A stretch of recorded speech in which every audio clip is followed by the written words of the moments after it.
Bonjour à tous, vous êtes sur Pétanque Zone, il fait toujours beau à Bruxelles, dans les environs en tout cas.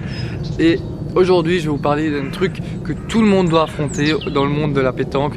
Vous n'êtes pas les seuls si jamais vous avez ça, je ne suis certainement pas le seul. Et Henri Lacroix n'est pas le seul non plus. Alors, je vais vous parler des jours où ça va pas bien. Alors, je ne me suis pas vraiment informé pour d'autres sports, mais je suppose que ça aussi, ça existe dans d'autres sports. Mais à la pétanque, tout le monde a ces jours où ils sont tout simplement nuls. Souvent, on entend des phrases comme « Hier, j'ai fait que des carreaux, que des briques, que des bouchons, et aujourd'hui, j'en attrape pas une. » Ça peut être bien vrai, or que je ne pense pas que vous avez fait que des bouchons et que des carreaux. Mais le principe est vrai. D'un jour à l'autre, ou même d'une partie à l'autre, ça peut changer drastiquement. Pourquoi? Je ne sais pas. Je ne sais pas pourquoi.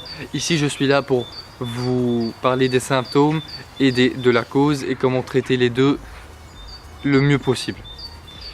Alors, tout d'abord, pensez à ceci, mais tout ce que je vais dire, ça va être capital. Alors écoutez bien. Faut accepter que tout le monde a ça, que ça va arriver tôt ou tard aussi avec vous et que vous pouvez rien y faire. Comprenez et acceptez ça. Ça c'est déjà très important. Une fois que cette jouée va bien, la force du grand joueur c'est de se reprendre. Et si vous pleurnichez que ça va pas bien, que vous vous énervez sur les autres, blablabla, vous n'êtes pas encore un bon joueur. La force des grands joueurs c'est de se reprendre.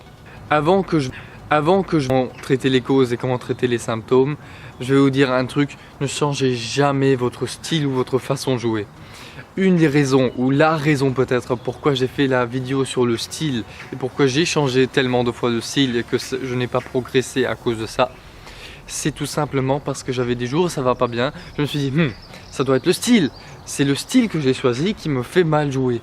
Et donc je vais choisir un autre style, je vais copier le prochain joueur. Mais ça ne marche pas. Et aussi, si c'est un terrain plein de cailloux par exemple, et que vous envoyez et que 3 boules sur 4 tombent mal, ce n'est pas parce que vous envoyez et que vous devez rouler que ça ne va pas bien. C'est tout simplement vous êtes mal tombé. Ne vous prenez pas la tête, c'est comme ça, ne changez pas votre façon de jouer. Ne la changez pas. Alors, qu'est-ce que vous pouvez faire quand vous jouez mal? Tout d'abord, vous savez très bien que vous êtes capable de faire ce que vous ne faites pas pour l'instant. Donc, ce n'est pas le bras.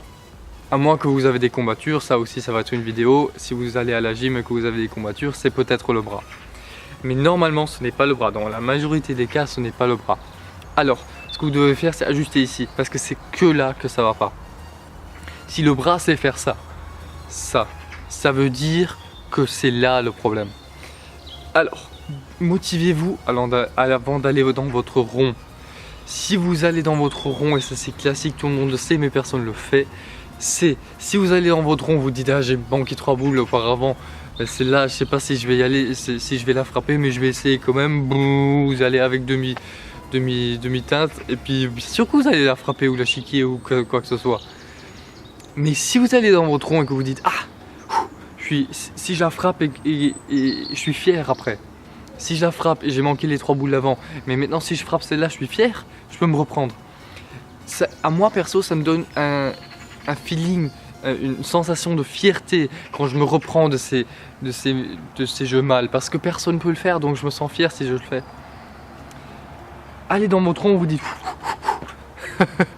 et puis vraiment allez flow ou qui que ce soit, dites pas mon nom, dites le vôtre, et puis vous vous motivez et vous allez frapper cette boule parce que vous allez vous sentir fier quand vous allez surpasser cette mauvaise phase. Alors, je vais prendre un exemple, Claudie Webel. Je me rappelle plus dans quelle finale des Masters, mais c'était peut-être il y a 2 ans, où Claudie jouait avec Quintet, Lucien et Suchot. Claudie, il est dans sa finale, il est en demi-teinte. Il dit lui-même, je vais sortir. Et dans plusieurs finales, même dans une finale de Coupe de France, il y a plusieurs années qu'il a dit ça. Je me sens pas bien, il n'a pas d'ego attaché au fait de jouer, donc il va sur le banc et il fait rentrer quelqu'un qui joue mieux que lui. Ça, d'abord, bravo à toi Claudie, parce que ce n'est pas le fait de rester dans le terrain et de s'emmerder et de mal jouer qui va vous faire gagner. C'est pas le fait que toi tu joues qui va gagner. Rien contre toi perso Claudie, je t'aime. C'est en général, si vous jouez simplement pour jouer et vous ne faites pas rentrer quelqu'un qui est neuf, et vous rendez la partie presque. Maintenant, ce qui peut aussi vous aider, c'est tourner. C'est tout simplement faire tireur au lieu de pointeur et vice versa. Quelques gens font ça pour 2-3 mains et ça marche. Même pour une main, viens on tourne pour une main. Pourquoi pas, ça peut vraiment changer les idées. Mais aussi tourner pour de bon, ça peut aussi aider.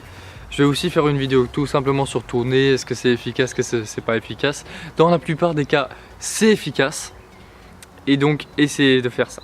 Si ça marche toujours pas, sortez. Si vous ne pouvez pas sortir, trouvez la cause. Vous savez maintenant que c'est dans la tête. Identifiez votre problème. Même si vous ne trouvez pas, qu'il n'y a pas de raison logique, trouvez un problème et puis faites en sorte que vous le fixez. Qu'est-ce que je veux dire par là? Bien sûr que si votre chien est malade, vous ne pouvez rien y faire et que vous n'allez pas bien jouer, c'est normal. Mais si il n'y a tout simplement aucune raison, trouvez une raison. Il y avait l'embouteillage quand je suis venu. Et bien vous vous dites, ah zut, l'embouteillage, je m'en fous, et maintenant vous repartez. Enfin, vous comprenez psychologiquement. Vous trouvez une petite faille, même si vous ne trouvez pas que c'est logique, vous l'identifiez, vous inventez à la limite, et puis vous tuez cette faille. Et une fois que c'est tué, vous allez voir que ça va mieux aussi. Ah, je joue pas bien. Ah oui, c'était les embouteillages. Ah oui, les embouteillages. Mais tu t'en fous des embouteillages? Oui, je m'en fous. Et voilà, le problème est fait. Essayez ça, vous allez vraiment être surpris. Vous n'arrivez toujours pas à vous remettre parce que c'est tout simplement trop profond dans votre tête que vous n'êtes pas bon aujourd'hui. Que vous avez identifié avec le fait je suis pas bon aujourd'hui, je me suis identifié comme ça. Mais là vous êtes mort. Arrêtez de vous identifier avec quoi que ce soit, je suis timide, je suis ça, je suis ça. Personne s'identifie. Ça c'est aussi pour une autre vidéo, c'est le psychologue qui parle. Mais ne vous dites pas je suis comme ça, je suis mauvais. Arrêtez. Alors, pour la fin, essayez de rester sur quelque chose de positif. Même si vous perdez la partie, que vous avez la boule pour ne pas perdre, que vous la frappez, vous restez sur un truc de positif, même si vous perdez la main d'après. Vous dites, j'étais pas bon, mais j'ai frappé cette boule, donc je peux le faire. Vous ramenez un peu de confiance vers vous. Ça peut vous remettre dans la partie. Avec ça, ma batterie est faible, tout est faible, je dois arrêter. Donc, je vous laisse la prochaine. C'était Peter Zone. Merci à vous, au revoir.